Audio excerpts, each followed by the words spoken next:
तो अपने टॉपिक चल रहा था इलेक्ट्रोनेगेटिविटी। इलेक्ट्रोनेगेटिविटी को कौन कौन से फैक्टर जो है वो अफेक्ट करते हैं वो मैंने आपको बताए थे कि कौन कौन से फैक्टर जो है इलेक्ट्रोनेगेटिविटी को अफेक्ट करते हैं। अब अपन आगे चलेंगे कि इलेक्ट्रोनेगेटिविटी का पीरियोडिक ट्रेंड क्या रहता है। पीरियोडिक ट्रेंड इन इलेक्ट्रोनेगेटिविटी कि अगर आप लेफ्ट टू राइट जाते हो तो इलेक्ट्रोनेगेटिविटी में क्या वेरिएशन आते हैं, और टॉप टू बॉटम जाते हो तो इलेक्ट्रोनेगेटिविटी में क्या वेरिएशन आते हैं। इलेक्ट्रोनेगेटिविटी लास्ट टॉपिक है पीरियोडिक टेबल का। तो आइए देखते हैं।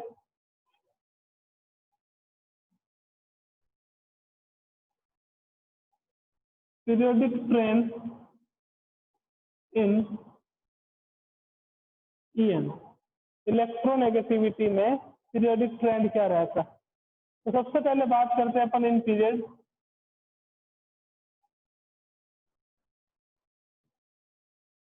पीरियड में देखोगे अगर तो पीरियड में अपने को पता है कहां से कहां तक मूव करते हैं, लेफ्ट टू राइट।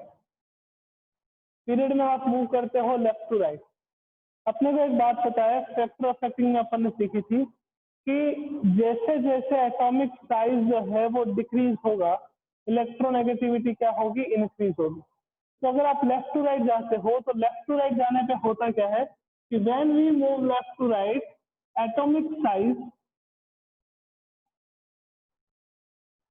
डिक्रीजेस, और अगर एटॉमिक साइज डिक्रीज होगा तो जो इलेक्ट्रोनेगेटिविटी है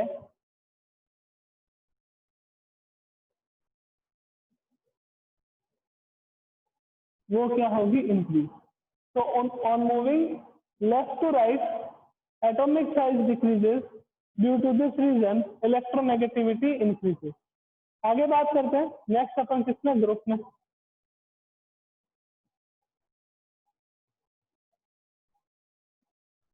इन ग्रुप में कहा जाते हैं, ग्रुप में आप जाते हो top to bottom. Top to bottom जाने पर क्या होता है, एटॉमिक साइज इंक्रीज होता है। अगर आप मूव करते हो टॉप टू बॉटम तो टॉप टू बॉटम जाने पर एटॉमिक साइज क्या होता है, इंक्रीज होता है। तो एटॉमिक साइज अगर इंक्रीज हो रहा है, एटॉमिक साइज अगर इंक्रीज हो रहा है तो इलेक्ट्रोनेगेटिविटी जो है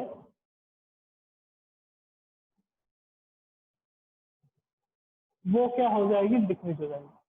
तो लेफ्ट टू राइट जाने पर electronegativity increase, top to bottom जाने पर इलेक्ट्रोनेगेटिविटी डिक्रीज। जो ग्रुप का है उसमें एक एक्सेप्शन रहता है कि electronegativity of elements of 5d series is greater than electronegativity of elements of 4d series. Electronegativity of elements of 5d series is greater than electronegativity of elements of 4d series. ये किसके reason से रहता है, इसके लिए reason आता है आपके पास लैंथेनाइड कॉन्ट्रैक्शन। लैंथेनाइड कॉन्ट्रैक्शन, तो ये आपके पास हो गया इलेक्ट्रोनेगेटिविटी का पीरियोडिक ट्रेंड, और इसमें कोई एक्सेप्शन है नहीं। तो लेफ्ट टू राइट जाओगे इलेक्ट्रोनेगेटिविटी क्या होगी, इंक्रीज। टॉप टू बॉटम जाओगे इलेक्ट्रोनेगेटिविटी क्या होगी, डिक्रीज। फ्लोरीन जो है उसकी इलेक्ट्रोनेगेटिविटी क्या रहती है, सबसे ज्यादा। फ्लोरीन जो है उसकी इलेक्ट्रोनेगेटिविटी रहती है सबसे ज्यादा। तो पूरी पीरियोडिक टेबल में सबसे ज्यादा इलेक्ट्रोनेगेटिव एलिमेंट कौन सा होगा, फ्लोरीन। उसकी ईएन की जो वैल्यू है वो होती है 4.0, ठीक है ना। उसके इलेक्ट्रॉन अट्रैक्ट करने की टेंडेंसी क्या रहती है, सबसे ज्यादा रहती है फ्लोरीन, ठीक है। तो highest electronegative element is fluorine. ये हो गया आपके पास पीरियोडिक ट्रेंड किसका, इसका इलेक्ट्रोनेगेटिविटी का। नेक्स्ट चलते हैं कि क्या क्या एप्लीकेशन आती हैं। उसके बाद आप अपनी प्रॉब्लम की बात करना आप कि हमें सर इस टॉपिक में ये प्रॉब्लम है, मैं आपको एक्सप्लेन कर दूंगा जो भी आपको प्रॉब्लम होगी। जो भी टॉपिक समझ नहीं आया होगा पीरियोडिक टेबल का, है ना, उसके बारे में अपन बात करेंगे। नेक्स्ट आपके पास आता है application of electronegativity,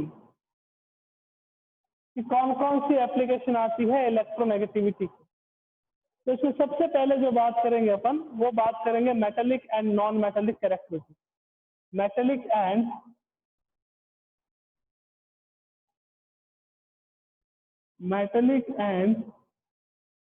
non metallic character,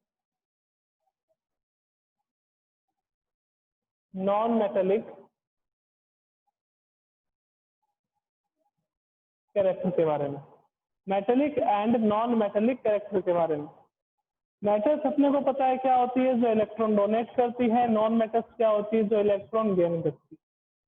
यानी कि मेटल्स के ऊपर इलेक्ट्रॉन डोनेशन के बाद में कौन सा चार्ज आएगा, पॉजिटिव। नॉन मेटल्स के ऊपर इलेक्ट्रॉन गेन करने के बाद में कौन सा चार्ज आएगा, नेगेटिव। तो जिसका साइज बड़ा होगा वो इजीली क्या करेगा, इलेक्ट्रॉन डोनेट करेगा। जिसका साइज छोटा होगा वो इजीली क्या करेगा, इलेक्ट्रॉन एक्सेप्ट करेगा। तो इलेक्ट्रोनेगेटिविटी भी किसकी ज्यादा होती है, जिसका साइज क्या होता है, कम।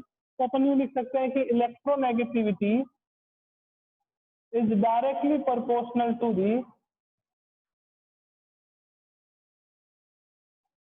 Non metallic character and electronegativity is inversely proportional to the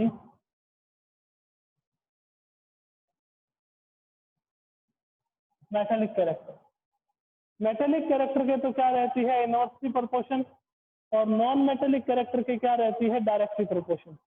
तो जिसकी जितनी ज्यादा ईएन होगी, जिसकी जितनी ज्यादा इलेक्ट्रोनेगेटिविटी होगी, उसके नॉन मेटेलिक कैरेक्टर उतने ही ज्यादा होंगे। जैसे फ्लोरीन, फ्लोरीन की ईएन क्या होती है, हाईएस्ट होती है 4.0, तो वो क्या है आपके पास, एक नॉन मेटल।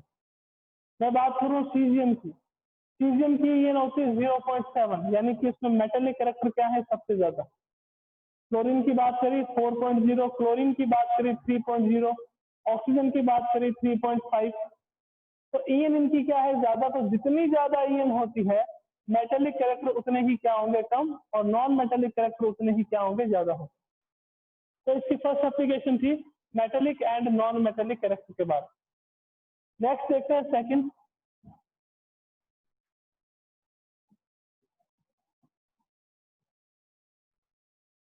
सेकंड एप्लीकेशन आती है बॉन्ड एनर्जी के बारे में।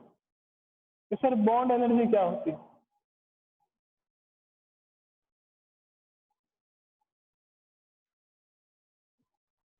बॉन्ड एनर्जी क्या हो गया कि किसी दो एलिमेंट के बीच में जो बॉन्ड का फॉर्मेशन होता है, उस बॉन्ड को डिसोशिएट करने के लिए जिस एनर्जी की रिक्वायरमेंट होगी, उसको आप क्या कहोगे, बॉन्ड एनर्जी।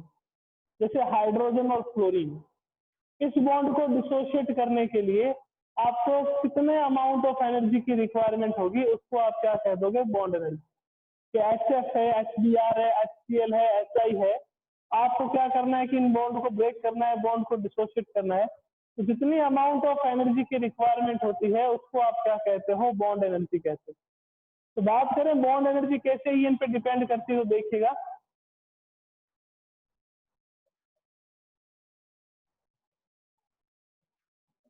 बॉन्ड एनर्जी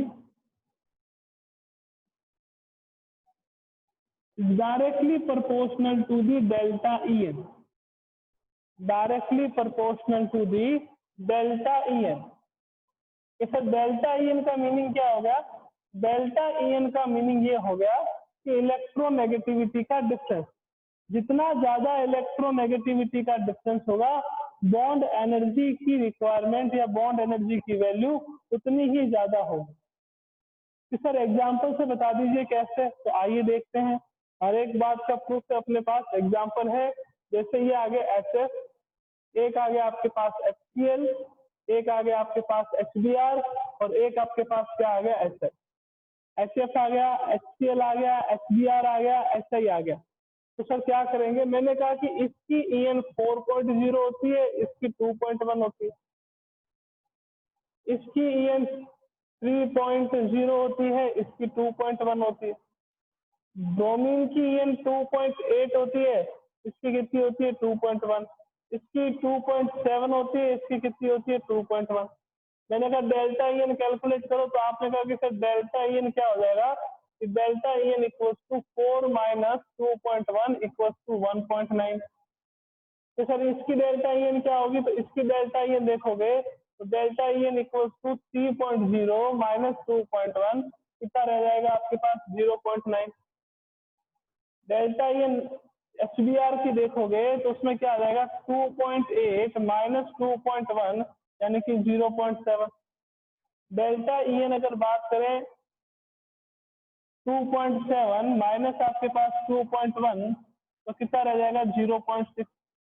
तो ये डेल्टा ई एन का ऑर्डर रहेगा कि सर कैसे, एक और दोबारा समझा।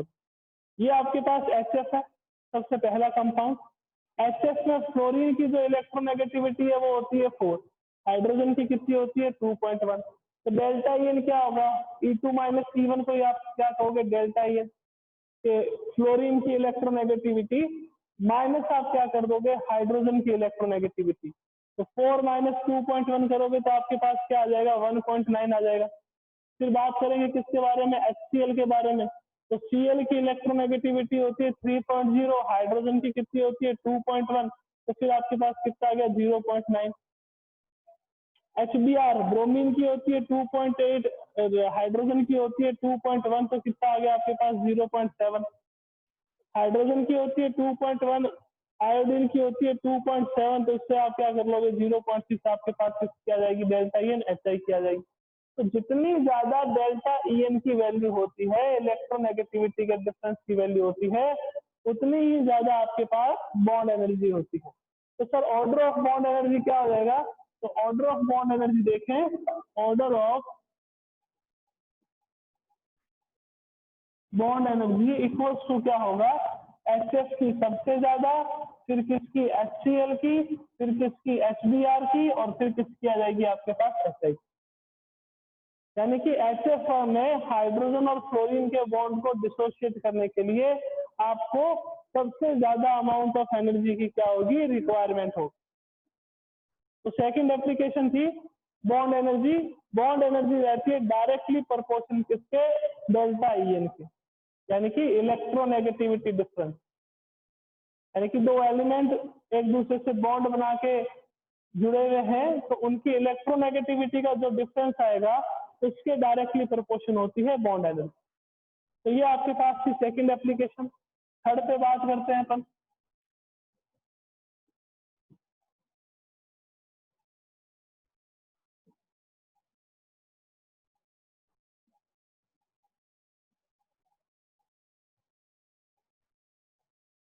थर्ड एप्लीकेशन आती है आपके पास बॉन्ड लेंथ।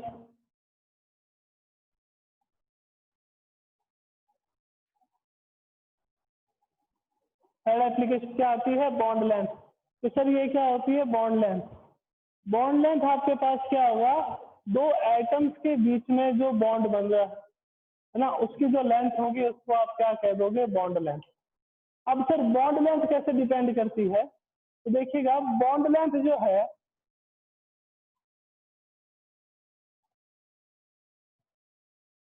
वो इनवर्सली प्रोपोर्शन होती है किसके, delta E N.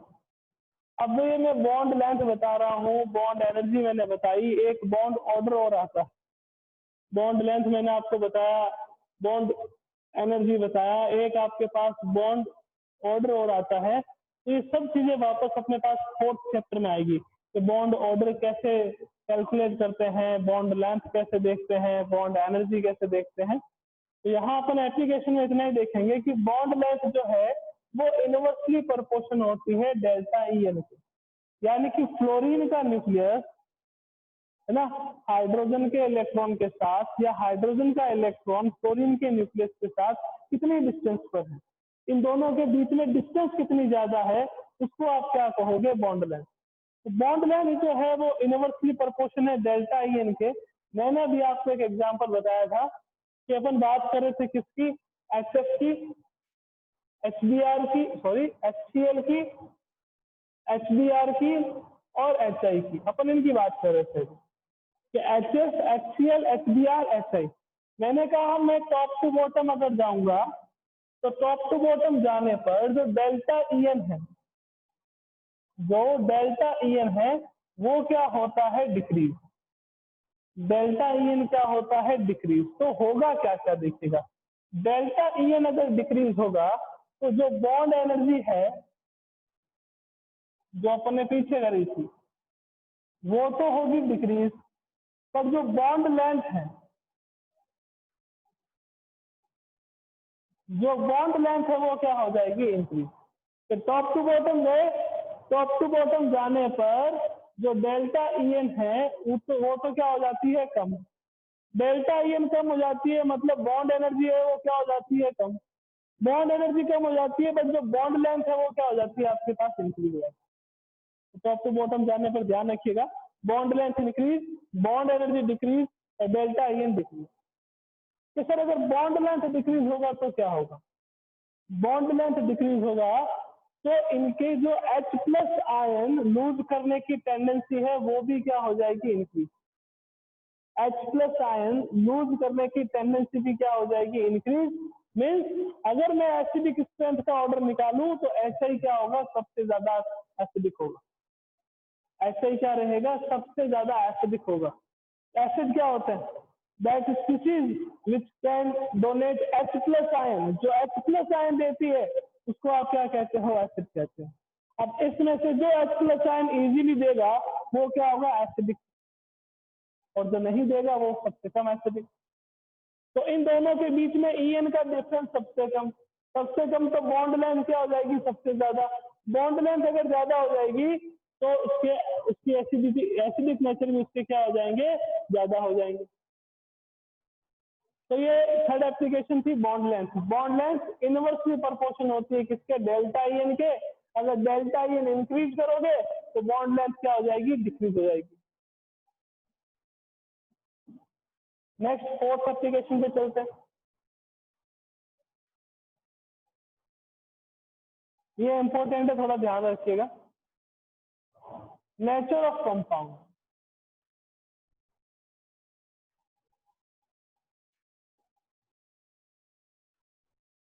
Nature of compound, compound का नेचर क्या है। नेचर का मीनिंग ये हो गया कि आपके पास जो कंपाउंड है वो ऐसे आयोनिक नेचर का है या कोवैलेंट नेचर का। कंपाउंड में अगर देखें तो आयोनिक नेचर या कोवैलेंट। आपको पता ही होगा कि आयनिक में क्या रहता है, कि आयनिक में क्या रहता है कैटायन। कोई भी आपके पास मेटल है वो इलेक्ट्रॉन यूज करके कैटायन का फॉर्मेशन करती है, और कोई भी जो नॉन मेटल है वो इलेक्ट्रॉन गेन करेगी और वो किसका फॉर्मेशन करेगी एनायन का। तो कैटायन और एनायन के बीच में इलेक्ट्रोस्टैटिक फोर्स ऑफ अट्रैक्शन लगता है, तो उसके बीच में जो बॉन्ड बनता है उसको आयोनिक बॉन्ड कहते हो। और आयोनिक बॉन्ड जो होता है एक सूडो बॉन्ड होता है। क्यों, क्योंकि यहाँ पे इलेक्ट्रोस्टैटिक फोर्स ऑफ अट्रैक्शन हो रहा है। कैटायन और एनायन दो अपोजिट चार्ज हैं, दोनों के बीच में क्या हो रहा है इलेक्ट्रोस्टैटिक फोर्स ऑफ अट्रैक्शन हो रहा है, जिसके कारण से कंपाउंड का फॉर्मेशन होता है। कोवेलेंट बॉन्ड की मैं अगर बात करूं तो कोवेलेंट बॉन्ड में क्या होता है इलेक्ट्रॉन्स की शेयरिंग होती है। अब जो कंपाउंड है उसकी नेचर क्या है, आयोनिक नेचर है या फिर कोवेलेंट नेचर है, तो तीसरी एप्लीकेशन उसी पर डिपेंड करती है। तो देखिएगा कि कोई भी कंपाउंड जो है वो आयोनिक है या कोवेलेंट है कैसे पता करेंगे, तो परसेंटेज आयोनिक कैरेक्टर कैलकुलेट करने का एक फॉर्मूला आता है, परसेंटेज आयोनिक कैरेक्टर। कोई भी आपके पास जो कंपाउंड है उसमें कितने परसेंट आयनिक कैरेक्टर प्रेजेंट है, तो उसके लिए फॉर्मूला आता है कि सर क्या है जल्दी से बता दो। तो देखिएगा 16XA minus XB plus 3.5 XA minus XB का होल स्क्वायर। ये किसके लिए है, ये परसेंटेज आयोनिक कैरेक्टर कैलकुलेट करने का फॉर्मूला है। 16XA minus XB 3.5 XA minus XB का होल स्क्वायर। तो सर XA और XB क्या है, XA electronegativity of A, XB electronegativity of B। कि सर एग्जाम्पल के बिना हमें बातें समझ कम आती है, तो आइए एग्जाम्पल समझा देते हैं। कि आपको कहा कि CSF सीजियम फ्लोराइड, इसमें आप क्या करो परसेंटेज आयनिक कैरेक्टर बताइए। तो देखिएगा 16। अब इसमें से ऐसा नहीं है कि जो पहले लिखा हुआ है उसको XA लेंगे और जो बाद में लिखा हुआ है उसको XB लेंगे। जिसकी इलेक्ट्रोनेगेटिविटी ज्यादा है उसको आप XA लोगे, जिसकी इलेक्ट्रोनेगेटिविटी कम है उसको आप क्या करोगे, XB लोगे। तो XA की बात करें तो 0.7 फ्लोरीन की इलेक्ट्रोनेगेटिविटी होती है, प्लस 3.5 4 माइनस 0.7 का होल स्क्वायर। अब अगर आप ये कैलकुलेट करोगे इसको तो इसके सीजियम फ्लोराइड के क्या आ जाएंगे, परसेंटेज आयनिक कैरेक्टर आ जाएंगे। सीजियम फ्लोराइड के परसेंटेज आयनिक कैरेक्टर आ जाएंगे। फॉर्मूला ध्यान रखना है 16XA minus XB plus 3.5 XA minus XB का क्या है आपके पास, होल स्क्वायर। तो इससे आपके पास क्या हो जाएगा, कोई भी कंपाउंड हो तो उस कंपाउंड के परसेंटेज आयोनिक कैरेक्टर आप इजीली क्या कर सकते हो, फाइंड आउट कर सकते हो।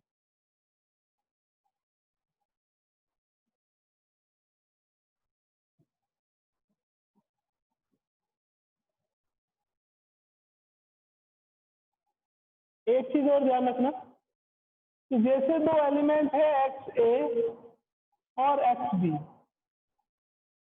ए और बी दो एलिमेंट हैं, उनकी इलेक्ट्रोनेगेटिविटी का डिफरेंस अगर उनकी इलेक्ट्रोनेगेटिविटी का डिफरेंस अगर 1.7 रहता है, एग्जैक्ट 1.7 रहता है, तो उसमें परसेंटेज आयोनिक कैरेक्टर जो है वो कितने होंगे, 50%। यानी कि 50% क्या होगा वो आयोनिक और 50% वो क्या होगा, कोवेलेंट। अगर आपके पास XA माइनस XB जो है वो लेस देन 1.7 है, यानी कि दो एलिमेंट है उनके इलेक्ट्रोनेगेटिविटी का जो डिफरेंस है वो लेस देन 1.7 हो, तो जो परसेंटेज आयनिक कैरेक्टर है, परसेंटेज आयनिक कैरेक्टर है वो भी होंगे लेस देन 50%। लेस देन क्या होंगे, 50%। अगर XA minus XB greater than 1.7 है, XA minus XB greater than 1.7 हो, तो परसेंटेज आयोनिक कैरेक्टर जो है वो ग्रेटर देन कितने होंगे, 50%। ध्यान रखिएगा, फर्स्ट कंडीशन क्या है, XA माइनस XB, यानी कि दो एलिमेंट के इलेक्ट्रोनेगेटिविटी का डिफरेंस अगर 1.7 के इक्वल है तो परसेंटेज आयोनिक कैरेक्टर 50%, यानी कि वो कंपाउंड 50% आयोनिक होगा, 50% कोवेलेंट होगा। अब बात करें सेकंड की, XA माइनस XB, यानी कि दो एलिमेंट के इलेक्ट्रोनेगेटिविटी का डिफरेंस लेस देन 1.7 है, तो उसमें परसेंटेज आयनिक कैरेक्टर भी क्या होंगे, लेस देन 50% होंगे। यानी कि वो कंपाउंड तो कौन सा होगा, कोवेलेंट कंपाउंड, बट उसमें कुछ आयनिक प्रॉपर्टीज प्रेजेंट होगी। अगर दो एलिमेंट के इलेक्ट्रोनेगेटिविटी का डिफरेंस 1.7 से ज्यादा है तो परसेंटेज आयनिक कैरेक्टर ग्रेटर देन 50% होंगे, यानी कि आयनिक कैरेक्टर तो होंगे बट कुछ उसमें क्या प्रेजेंट होंगे, कोवेलेंट कैरेक्टर भी प्रेजेंट होंगे। तो अभी तक एप्लीकेशन खत्म नहीं हुई है, दो एप्लीकेशन और बाकी है, nature of hydroxide and nature of oxide. Nature of hydroxide and nature of oxide, ये आपके पास क्या था, नेचर ऑफ कंपाउंड। जो कंपाउंड है वो आयोनिक, अगर किसी कंपाउंड के आयोनिक कैरेक्टर कैलकुलेट करने हैं तो कैसे करेंगे, कोई भी आपके पास कंपाउंड है उसमें परसेंटेज आयोनिक कैरेक्टर देखने हैं कि 50% से ज्यादा है या 50% से कम है, तो वो कैसे देखेंगे, तो वो ध्यान रखना कि 1.7, इसको ध्यान रखना 1.7 से ज्यादा, 1.7 के बराबर या 1.7 से कम, उसके अकॉर्डिंग आप क्या कर सकते हो, परसेंटेज आयनिक कैरेक्टर कैलकुलेट कर सकते हो।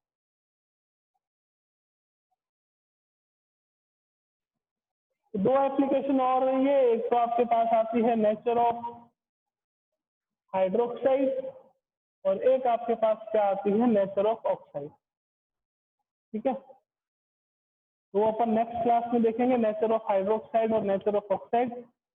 अगर यहाँ तक किसी को कोई प्रॉब्लम हो तो अपना हैंड रेज